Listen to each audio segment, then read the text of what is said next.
Welcome to Shri Shri food. આજે આપણે બનાવીશું દૂધ પૌવા। દૂધ પૌવા ટ્રેડિશનલ ડીશ છે।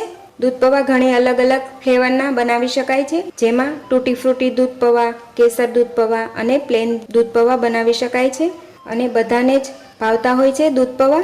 તો ચાલો દૂધ પૌવા બનાવવાની શરૂઆત કરીએ। તો તેના માટે અહીં અમે 500 ml ફૂલ ફેટ દૂધ લીધેલું છે, 100 ગ્રામ ચોખાના પૌવા, અડધો કપ ખાંડ, ડ્રાય ફ્રૂટ્સ અને ઇલાયચી પાવડર લીધેલા છે। તો આજે હું પ્લેન દૂધ પૌવા બનાવી રહી છું। તો તેના માટે એક કઢાઈ લીધેલી છે, તેની અંદર આપણે દૂધ ગરમ થવા માટે નાખીશું। દૂધને આપણે હલાવતા હલાવતા ગરમ કરી લઈશું। દૂધ ગરમ થાય ત્યાં સુધીમાં આપણે પૌવાને ધોઈને તૈયાર કરીશું। હવે સ્ટ્રેનરમાં ચોખાના પૌવા નાખી પાણીથી ધોઈ લઈએ, જેથી પૌવા સાફ થઈ જાય અને પલળી પણ જશે। હવે તેને નીતરવા માટે મૂકી દઈએ। હવે આપણું દૂધ પણ સરસ રીતે ઉકળી ગયું છે। હવે તેમાં આપણે ખાંડ નાખીશું। ખાંડ તમે તમારા ટેસ્ટ પ્રમાણે પ્લસ માઇનસ કરી શકો છો। આ દૂધને આપણે મીડિયમ ગેસ પર ઉકાળીને તૈયાર કરવાનું છે અને આ રીતે કન્ટિન્યુ હલાવતું રહેવું। ખાંડ નાખ્યા બાદ ફરીથી ઉકાળી લેવું, જેથી ખાંડ બરાબર મેલ્ટ થઈ જાય।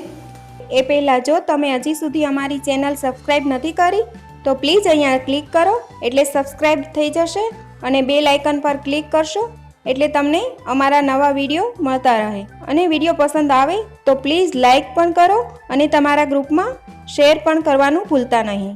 હવે આપણી ખાંડ સારી રીતે મેલ્ટ થઈ ગઈ છે। હવે તેમાં આપણે ધોયેલા ચોખાના પૌવા નાખીશું।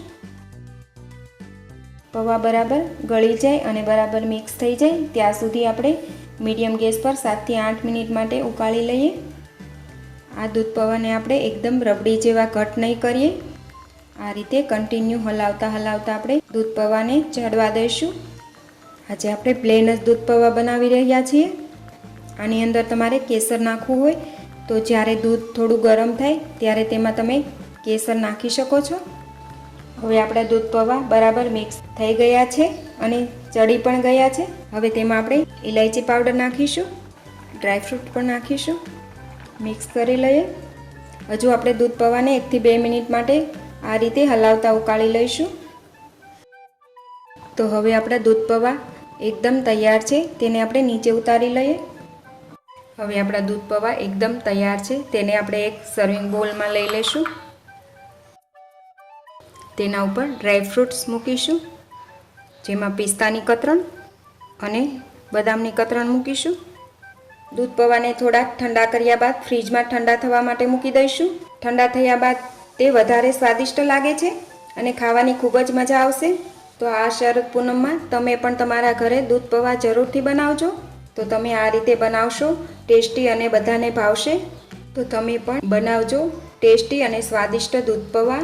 તો આજની રેસીપી જરૂરથી ટ્રાય કરજો અને તમને મારી રેસીપી પસંદ આવી હોય તો મારી ચેનલને લાઈક, શેર અને સબસ્ક્રાઈબ કરવાનું ભૂલતા નહીં। તો ફરી મળીશું એક નવી રેસીપી સાથે।